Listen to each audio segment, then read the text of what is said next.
kasih Pak Dhani sangat menarik yang disajikan Pak.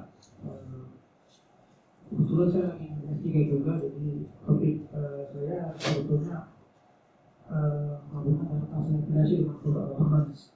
Jadi kebetulan cukup banyak dibahas, tapi saya lebih mengarah ke grup perusahaan, jadi lebih spesifik lagi karena di dunia ini grup perusahaan grup. Karena dari literatur baru 3 negara yang melakukan itu, Indonesia belum ada itu. Jadi pertanyaan saya mungkin pertama Pak, ini kan yang kita tahu kalau di problemnya Bapak teori migrasi ini kan tipe 1 ya. Tipe 1 artinya principal agent konflik. Yang umumnya di Indonesia ini justru yang terjadi principal to principal. Itu kita dari kaisan sama laporan gitu ya. Jadi yang saya mau tanya, yang di Bapak ini yang mana? Tipe 1 atau kedua? Yang paper ini? Ya. Nah, jadi itu pertanyaan. Mungkin itu yang paling basic Pak. Mungkin supaya kita tahu karena yang hasil penelitian di rapor itu saya lihat juga Bapak ada metode juga Bapak referensi juga itu. Yang Bapak Gabronan pada saat yang metode tahun 2002. Nah, saya juga sudah baca juga itu untuk menarik pada saat krisis untuk referensinya berbeda. Kemudian yang kedua, cara mengukur ini saya juga terus terang nih pasti ini memang kebetulan di IPB itu ada ahlinya Pak Profesor Malikin dari dari Jepang beliau ahli masih. Saya terus terang juga pernah sedikit tahu cuma satu semester jadi nggak terlalu cuma 2-3 kali ketemu cuma nggak terlalu dalam juga. Memang ini gampang susah sepertinya estimasi karena ukurannya sebetulnya yang di fasi itu seperti yang pada umumnya, jadi nggak ada istilahnya berat, tinggi, semua yang bersama. Jadi kalau masalah masuk juga estimasi ya. Jadi satuannya nggak sama dengan yang seperti pada umumnya di statistik itu. Jadi itu aja pertanyaan kita. Oke, ya, yang ini memang standar conflict of interest di negara maju ya, antara board atau shareholder dengan manajemen. Nah, memang kalau di Indonesia itu lebih ke majority atau minority atau misalnya kedua itu. Nah, ya ini bisa dimaklumi atau bisa dipahami misalkan jika mereka perusahaannya perusahaan keluarga gitu, dan kemudian yang di apa namanya di listed di bursa juga biasanya kecil, minority aja, dan faktor makro ini juga liquidity di capital market terlalu besar, dan sumber pembiayaannya kebanyakan dari bank. Nah, di paper saya nggak spesifik menyebut tipe 1 atau 2, ya. Tapi ada satu subbab yang di situ saya terangkan konteksnya ya. Konteksnya bahwa di Indonesia itu lebih ke relational based transactions ya. Jadi hubungan transaksi antar orang itu lebih karena hubungan yang didasari trust gitu ya, dibandingkan market based transaction. Makanya kalau di kita itu ya itu konsekuensi dari hukum yang apa namanya jelek ya, rule of law-nya atau enforcement quality-nya. Nah kemudian ya transaksinya berdasarkan itu apa namanya hubungan personal trust gitu. Nah akibatnya kalau di model yang kayak begini, transparansi itu bukan satu hal yang publicly available, tapi lebih ke waktu dari orang-orang itu ini apa transparan gitu. Jadi kalau Anda terkoneksi ke dalam satu grup bisnis, di antara mereka itu transparan karena ada trust, ada saling ya hubungannya intensif. Tapi keluar enggak. Nah bedanya kalau di negara maju, ya hubungannya itu personal gitu ya. Kita bisa transaksi walaupun saya nggak tahu Anda gitu. Ya contoh gampang di transaksi online lah, internet gitu. Saya tuh hampir ya sebulan satu lah beli karena ya selain murah gitu kan, terus praktis gitu kan, wah ini buku bagus gitu, kayak kartu kredit terus segala macam. Dan ya di situ ada terbangun supporting sistemnya sehingga orang tuh nggak khawatir itu, saya nggak peduli siapa anda ya. Sampai suatu saat akhirnya saya kejeblos juga, terus saya kena fraud. Waktu apply visa Inggris saya udah buru-buru waktu itu buka Inggris, malam-malam jam 12 langsung masuk website persis buat online application ke Inggris itu. Tanya pas pagi-pagi, wah kayaknya aneh ya, wah iya kayaknya, wah ini fraud nih. Dan itu ternyata difasilitasi Google. Jadi kalau kita search di Google itu ada Google tuh memfasilitasi advertisement. Terus dia kalau kita search dia akan muncul di atas, tapi ada tanda X-nya. Nah itu yang komersial. Saya waktu itu klik di situ. Wah, udah kartu kredit saya tutup gitu kan. Wah panik juga loh. Terus saya lapor ke banknya. Terus dia bilang, coba buat kronologisnya, buat. Ya ternyata dalam 2 minggu dibalikin uangnya. Ya kayak langsung dikejar gitu namanya. Si yang fraud itu saya bilang ini fraud nih. Dan ternyata di kedutaan Inggris ada tuh hati-hati gitu kayak gitu. Nah jadi enforcementnya juga bagus itu kalau ada apa-apa. Nah jadi impersonal. Nah di situ saya terangkan. Saya nggak spesifik menjelaskan interestnya tipe 2. Tapi kalau dilihat dari hasilnya ya, itu lebih mengarah ke tipe 2 ini ya. Jadi monitoring itu di sini sangat dominan ya. Kombinasinya ini kan monitoring sebetulnya minority shareholder participation apa informational disclosure ya. Dan ini juga independent director, ini kan mekanisme monitoring. Nah kompensasi di sini ada muncul ya. Ya memang kalau dilihat dari konteks Asia ya, di mana manajemen itu bagian dari board, tapi mungkin ya sampai batas tertentu ya dia masih tetap juga berlaku atau berjalan. Cuma di sini harus dikombinasikan dengan disclosure, yaitu tadi untuk mengurangi negatif side effect dari kompensasi yang eksesif mungkin bisa menyebabkan respecting behavior. S3 di mana? Di bisnis di oh IPB. Oh ya. Siapa pembimbing? Profesor Hermanto Siregar sama Adler. Sama? Profesor Adler. Iya. Jadi profesor. Dia rekomendasi. Oh, Sony. Iya.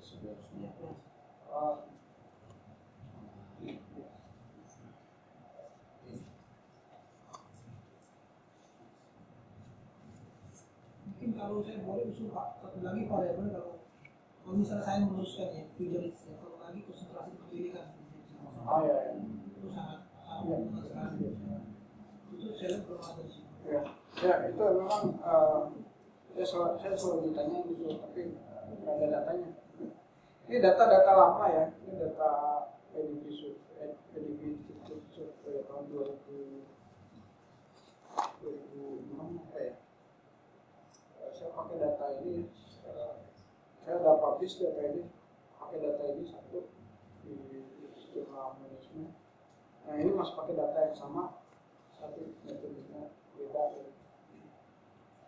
Saya juga nggak tahu ini masih ini data dalam apa. Sebenarnya kalau jurnal sih kadang masih aktif juga sih, cuma kayak baru kelamaan.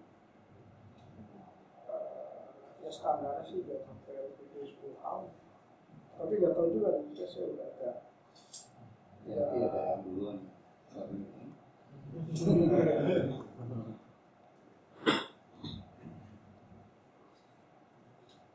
Ya sebenarnya banyak ya topik yang bisa dieksplor. Saya nggak tahu theoretical ini apa yang jadi teori utama yang respon sama aja. Ini Ini kan hanya satu sisi yang kita bicara negatifnya kan. Ini kan Jason McLean.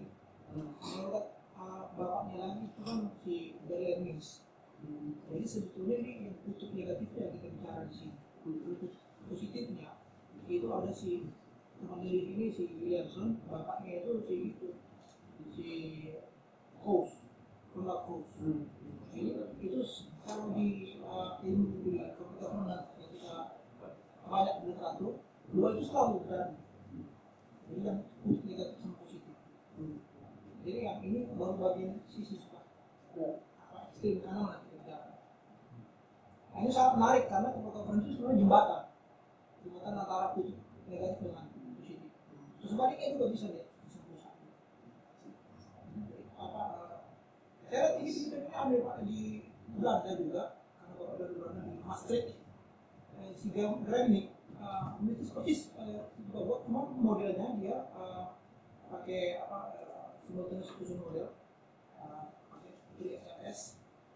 Cuma yang Soul ini sepertinya diambil begini juga karena konflik juga, tapi di negara Eropa diambil.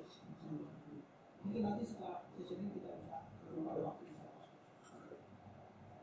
bagus ya. Ya topik yang saya kepikiran sih itu saya mau masukkan unsur-unsur trust ya, reciprocal behavior itu ada di jurnal American Social Journal, Credit of Journal. Dan itu make sense. Maksudnya kalau yang ini kan ya memperhitungkan sisi manusianya, nah itu dimasukkan. Saya baca juga profesi pakai Aguilera ya. Aguilera juga saya pernah baca, itu kan dia open system ya. Jadi open system dia interferensi itu antara sama internal dimasukkan sebagai fenomena model. Itu juga. Jadi sebenarnya nyambung ya Pak. Saya pakai system.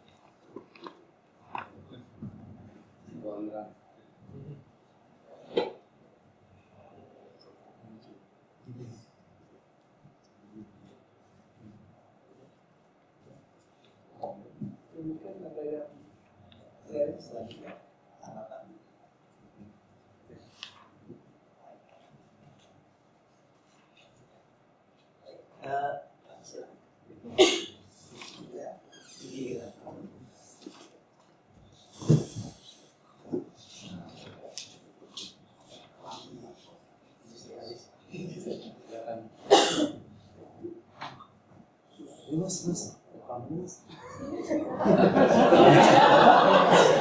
Udah disiapin kok selama sakit. Sakit langsung membahas.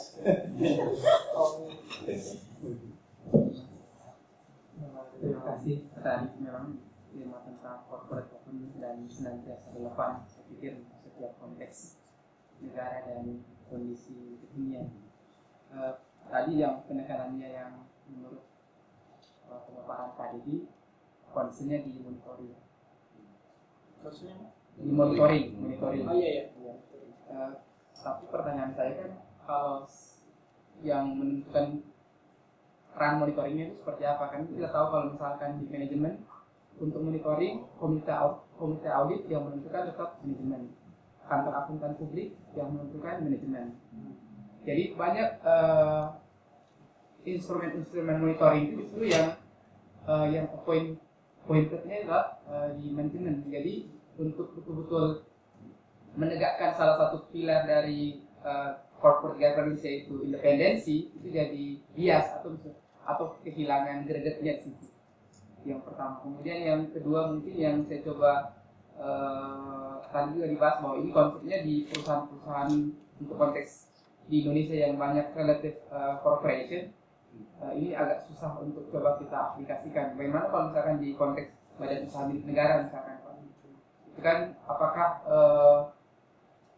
gambaran seperti ini juga cukup kencang untuk terjadi di BUMN kita. Ini demikian Pak. Oke.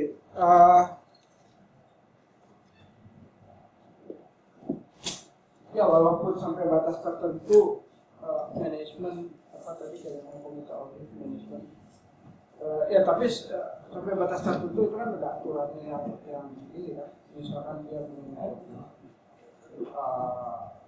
ya akuntan yang certified gitu.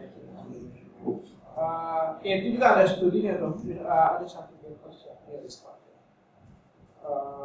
Apakah Big Five itu udah efektif memecahkan agensi problem itu ada? Ya bandingin ya perusahaan yang mengesain Big Five, public accountant dan yang lokal ya. Itu kasusnya di Asia juga. Kalau salah Bintang juga ya. Ada tuh. Nah terus masalah yang kedua, ya konteksnya agak beda. Kalau BUMN itu lebih complicated. Saya belum nemu kayaknya studi yang betul-betul pakai apa ya framing teorinya tuh pakai yang betul itu ya, melihat misalkan memetakan agensi konfliknya tuh di mana gitu ya. Itu rumit, BUMN itu rumit. Ya konfliknya ya di situ ada ya unsur pemerintah yang eksekutifnya, ada politiknya, mungkin ada interest group lain kali, internal, atau segala macam. Itu complicated. Saya nggak tahu konflik of interestnya itu yang dulu itu gimana ya. Kalau di swasta kan gitu. Ya kalau nggak manajemen sama shareholder, majority sama minority ya, konfliknya di situ. BUMN agak rumit tuh, saya nggak tahu. Tapi itu menarik tuh, buat dipetakan dulu gitu ya. Terus nanti dilihat gimana mekanisme.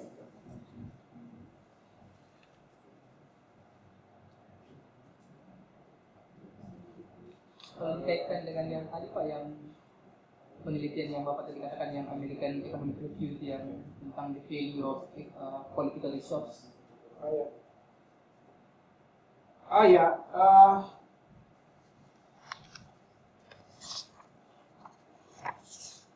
Ya itu di konteksnya swasta ya.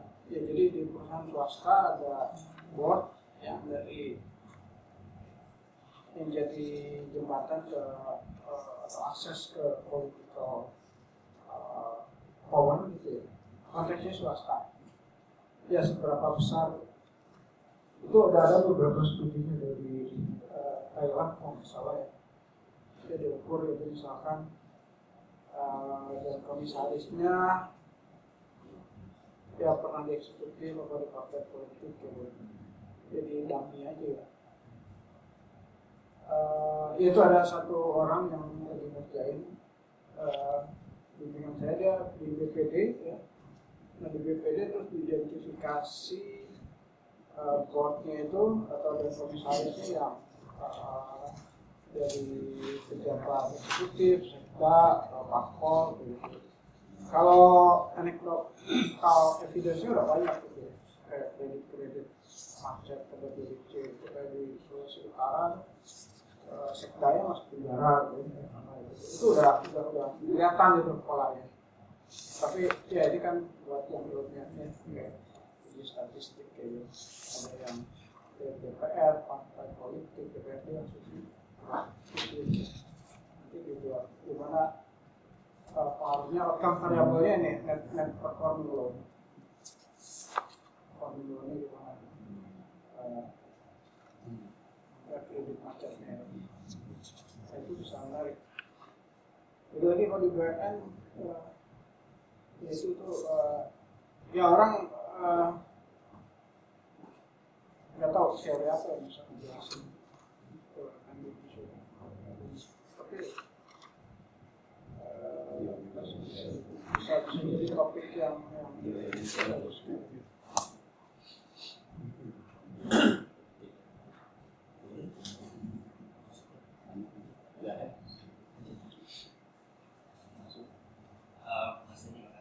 Sebenarnya saya sangat familiar dengan topik ini, cuma tertarik karena pernah baca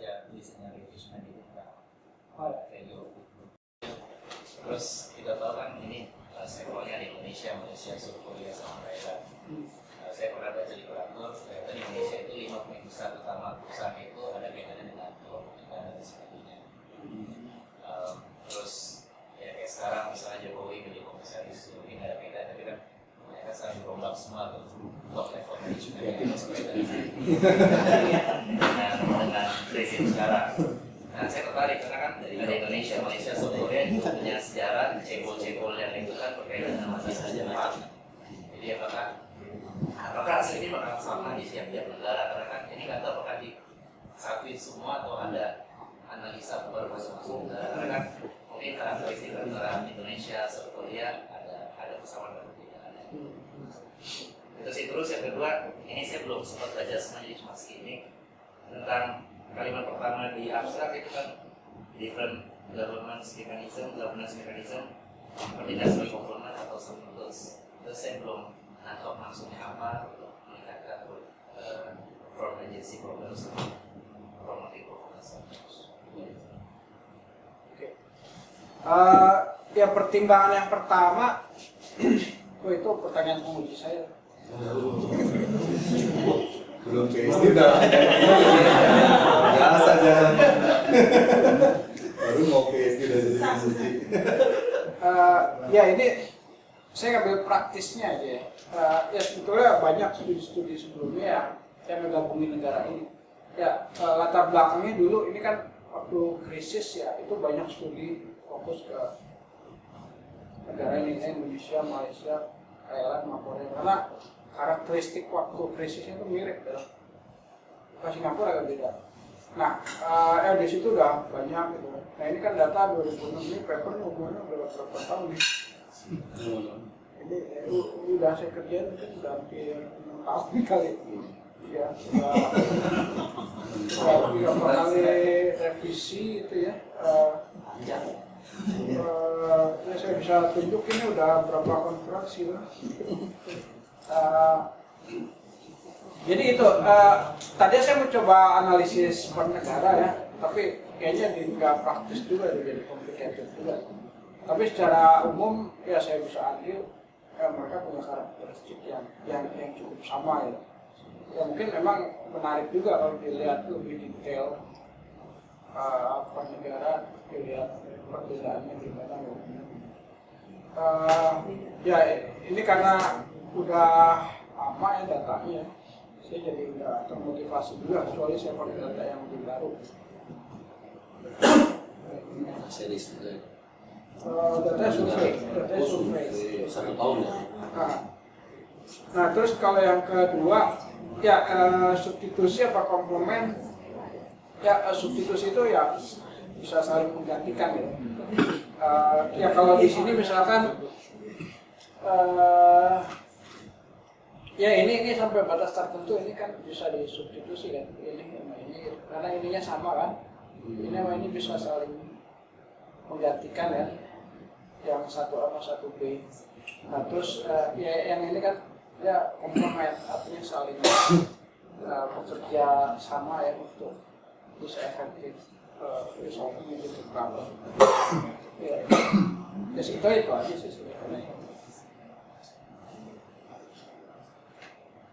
1A, 1B, 1C itu Iya ini solusinya. Jadi kalau di statistik kan kita cuma satu single solusi kan. Nah kalau ini berarti untuk memecahkan agency problem ini bisa ada 3 kombinasi yang efektif. 1 kombinasi ini, 2 kombinasi ini, 3 kombinasi ini gitu. Nah itu ya untuk menunjukkan bahwa ada konfigurasi itu bukan single variabel. Kalau di statistik kan kita restricted sekali ya di regresi untuk melihat dengan variabel. Kalau ini dia melihatnya satu package gitu. Ya ini kan tadinya ini dari berapa 4 kan 4, tapi yang keluar ini 2 gitu. Jadi kombinasi konfigurasi dari beberapa variabel. Ya ini mungkin saya nggak tahu di ekonomi saya pernah lihat sih ya. Ya artinya ya buat untuk menghasilkan satu kontribusi ilmiah kan macam-macam ya. Yang paling orisinal atau yang paling susah kan kami develop ide, teori. Wah itu yang paling susah. Dan itu biasanya harus di trace sampai filosofi teorinya apa ya. terus Anda, wah itu susah lah. Yang kedua, yang paling buat saya yang paling mudah tuh main di metode gitu. Main di metode, kita pakai metode baru, nah, kita bisa menghasilkan satu outcome yang beda juga kan. Nah dari situ kemudian jadi satu ide.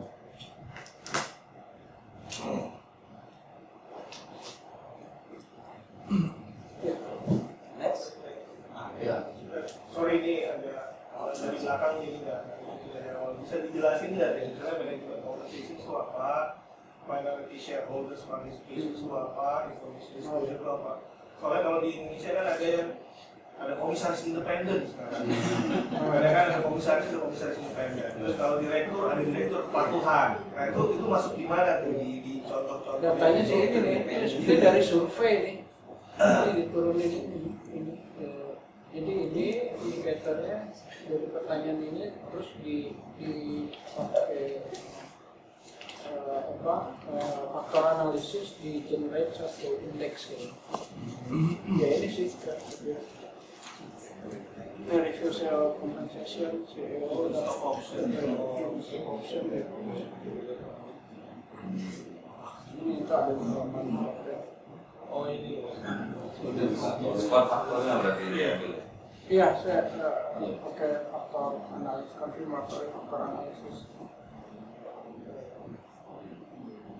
Ini semua jenis industri ya, maksudnya manufaktur, jasa, perbankan, ada yang itu. Ini jadi satu ya.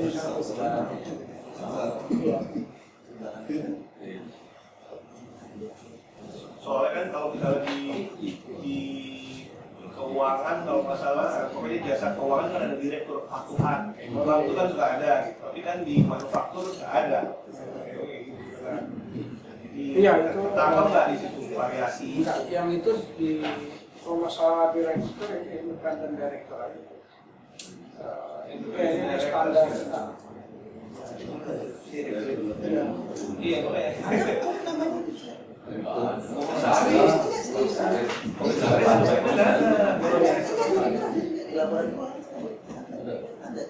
Public companies, jenis companies ada juga. Cuma saya masih bingung juga nih. Direktur apa? Patutan. Patutan ada. Compliance director. Dulu namanya direktur tidak terafiliasi. Iya. Sekarang jadi direktur independen. Tahun 2014 Januari dari dua peraturan dari Oh, itu independen. direktur independen. Dia tidak profesional. Komisaris sudah lama, itu tahun 2004. Ini direkturnya. Tahun 2014 Januari keluar peraturan dari OJK. Tapi itu di lampirannya disebut. Dulu istilah ini pakai direktur tidak terafiliasi. Sekarang direktur independen. Direktur kan dia Terus makanya fungsional Pak. operasional. Terus tugasnya apa dong? Ya itu dia artinya dia tetap sebagai direktur di perusahaan, tapi tidak terafiliasi dengan si owner. Divisi-divisi. Berarti nggak punya bawahan dong. Seperti kayak komisaris independen. Nggak punya bawahan. Bukan operasional. Nah, itu masih pertanyaan. Paling enak paling enak itu nggak ada target. Direktur independen dari tugas. Satu komisaris independen, satu lagi komisaris utusan. Ada lagi. Oh iya. Oh ya, ex officio. Ya, Ex officio itu itu. ada komisaris umum ya. Ada lagi komisaris utusan. Ada komisaris utusan itu dipilih sama si dewan komisaris utusan. Wah itu bagus tuh buat topiknya mereka. Bisa Buat apa itu bikin studinya ya? Jalan yang ada diwakilinya itu ya. Istilah aja itu. Esensinya ada di ada orang luar masuk.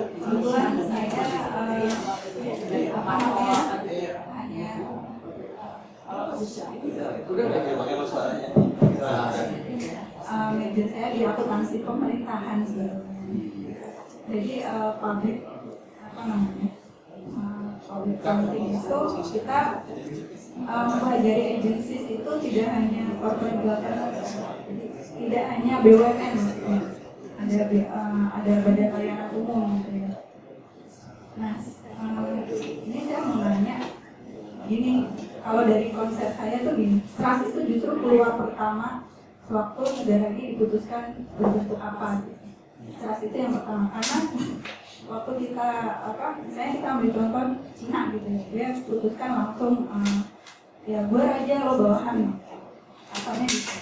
Terus kalau Indonesia kita memutuskan menjadi republik walaupun dulunya sempat terpimpin, dan itu maksud saya itu sebenarnya mempengaruhi dari cost of agency tadi gitu. Sebenarnya hasilnya bisa sama-sama bagus di kedua bentuk pemerintahan itu bila trustnya itu memang ada gitu kan. Kayaknya trust itu yang paling penting menurut saya, karena kita ini kan berkumpul mempercayakan udah deh di pemerintah. Kenapa? Karena untuk ngurusin urusan-urusan kita yang kita nggak bisa ngurusin sendiri dan bernama RT karena itu sangat kompleks. Jadi yaudah deh gue bentuk pemerintah kan karena gue trust sama lo gini ya bentuk aja gitu. Justru maksud saya trust itu yang pertama. Nah di BLU itu di Badan Layanan Umum ya, agencies yang berkaitan dengan BLU itu kan profitnya sama sekali profit ada, tapi tidak menjadi tujuan utama, sehingga tidak memperbesar risk of risk of mencari lebih sehingga mengorbankan kepentingan yang lain gitu. Nah dalam teori ini agensi kalau untuk BLU, karena saya kebetulan di Kementerian Agama, arahnya akan diarahkan ke arah agensi yang corporate gitu.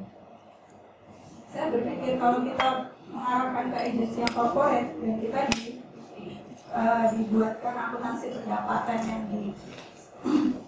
yang diatur dari segi pendapatannya harus sekian gitu, itu cocok nggak ya gitu.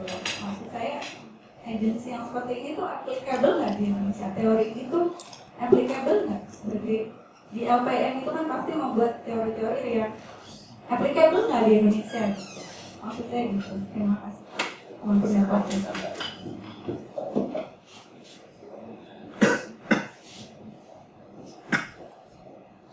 Kalau agensi teori ini teori umum, maksudnya ya basic teori yang mungkin ya berlaku di kultur apapun ya. Ya walaupun ada koreksi, kayak misalnya trust itu kan, reciprocal behavior misalkan. Ya secara umum saya nggak tahu apa ini berlaku gitu ya, tapi sebagai tools alat analisis ya ini sangat berguna sekali untuk melihat hubungan antara dua pihak, ada symmetric information, terus kemudian ada konflik kepentingan, konflik of interest, terus ada agensi problem. Nah, ya sebagai alat analisis bisa digunakan di mana saja.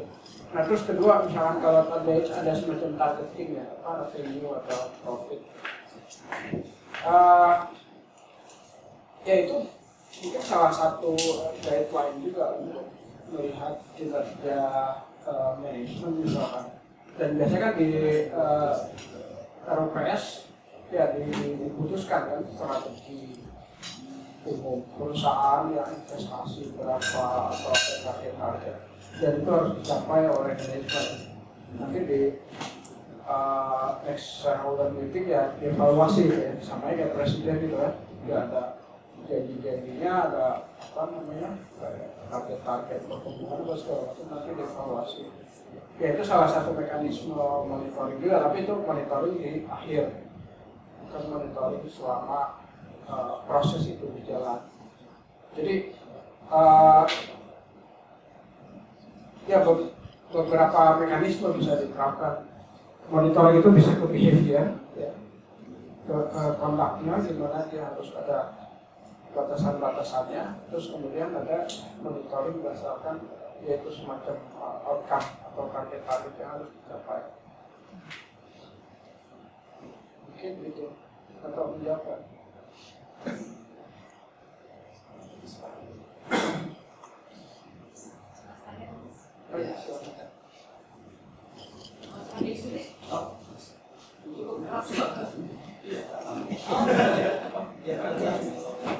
Terima kasih, penelitiannya sangat menarik dan ini hal baru yang saya temui dari membaca jurnal disiplin sama saya punya S3. Yang ingin saya tanyakan tadi bagaimana membedakan antara larger firm dengan small firm. Karena ini kan berkaitan dengan agency problem ya. Nah, sepertinya small firm itu lebih simple karena biasanya kan owner itu menjadi manager, ya kan? Jadi there is no conflict of interest in the small firm. Different with the larger firm ya, yang tadi ini konfliknya yang tingkat 1 atau malah sudah tingkat 2 konfliknya kan gitu. Nah ini bagaimana Mas Dendi, kriteria apa yang digunakan untuk membedakan kedua jenis perusahaan ini? Apakah dari total asetnya